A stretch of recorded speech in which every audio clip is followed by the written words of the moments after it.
The Big Sioux River rose to the level where it collapsed the railroad bridge that spanned that river for years. KTIV's Katie Koppel joins us now live from that area where that collapse happened overnight. And Katie, what are you seeing there now? Alan, Larry, I was actually here last night at about 11 o'clock, just as this bridge started giving out. You can see it right behind me, but before we get to this video, I wanted you to take a look at what it looks like from the sky just hours ago. You can see the scope of the collapse from our Skylink 4 drone. The section of this train bridge on the North Sioux City side has collapsed and shifted. This bridge is on the BNSF rail line connecting South Dakota and Iowa. It's a major transportation line for this region. Now, as we take a closer look at what we're seeing on the ground, here you can really see how fast and how harshly the floodwaters are running through the Big Sioux River. That river cresting around 3:30 this morning at 44.98 feet.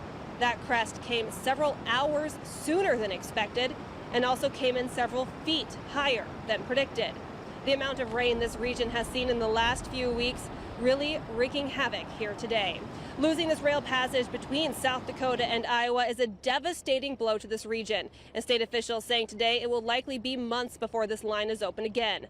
BNSF's Director of External Communications responding to a statement saying, "We have been monitoring the region through our increased track inspections and had not been operating over the bridge at North Sioux City as a precaution given the conditions. All trains are being rerouted via Creston, Iowa. We will continue to monitor and inspect conditions in the area and execute recovery operations as needed." Now, South Dakota Governor Kristi Noem was in North Sioux City again this morning, just hours after she was here yesterday afternoon. She spoke on the devastation that we've seen in this area from the floods. Now, earlier this week, the governor signed a disaster declaration giving aid to 21 counties in South Dakota. But as she stated today, while there are several communities here in South Dakota that are seeing floodwater and seeing damage, here in North Sioux City and specifically McCook Lake is the most critical situation. And remember, there's other communities that are suffering as well. We have Mitchell and Yankton and all those along the river that are dealing with flooded basements and houses that are gone and damaged property. But right here is certainly one of the areas that we're seeing that is the crisis situation that needs to be dealt with today. The governor speaking to those residents impacted by these floodwaters, especially, again, those in the McCook Lake area who have lost their homes entirely.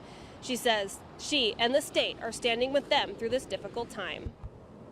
And I know a lot of families have lost their personal property. They've had damage to their homes. It's going to impact them for weeks and months and yet to come.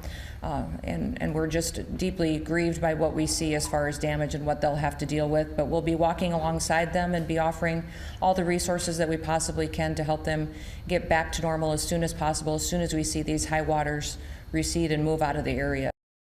A few other updates from Governor Noem's news conference this morning. Interstate 29 that was closed yesterday in order to for crews to build a levee to stop some of this water on the Big Sioux River. That is expected to open a lot sooner than expected yesterday, according to the governor. We could see that interstate reopening as early as later today. Now, Alan, Larry, a bit of good news for those that utilize the main artery through the state every day. I'm Katie Koppel in North Sioux City with Chief Photographer Acacia Phillips. Back to you guys. All right, that would be great news. Thank you, Katie. No doubt.